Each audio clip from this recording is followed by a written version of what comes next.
Bonjour Guillaume Sillon, merci d'être avec nous pour les rendez-vous en fait sur IFA français, le réseau francophone. J'aurais voulu vous poser quelques questions en fait par rapport au sujet de la génomique. Mhm. Et j'aurais voulu savoir qu'est-ce que la génomique aujourd'hui, quels sont les problèmes actuels majeurs de troubles congénitaux et leur ampleur dans le monde.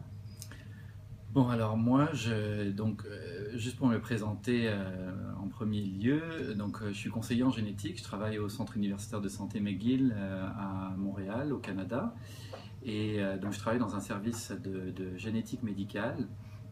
Donc, euh, donc nous, on voit beaucoup de conditions génétiques différentes à différents stades de la vie, finalement. Donc il y a des milliers de maladies génétiques qui existent. Alors en termes de statistiques, on sait qu'il y a à peu près 7 millions d'enfants qui naissent avec des troubles congénitaux par année. Ça représente à peu près 5% de toutes les naissances dans le monde par année. Et on sait aussi que ça représente, enfin, 90% de ces naissances arrivent dans les pays à faible ou moyen revenu. Et donc 10% seulement dans les pays à haut revenu.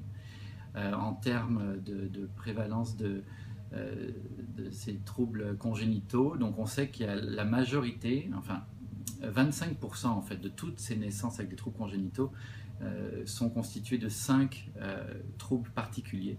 Donc les hémoglobinopathies, les maladies de l'hémoglobine, les anomalies du tube neural, les malformations cardiaques congénitales et le syndrome de Down aussi, la trisomie 21, et finalement la déficience en G6PD, en glucose 6-phosphate déshydrogénase. Donc ces 5 conditions ou groupes de conditions représentent 25% de tous les troubles congénitaux.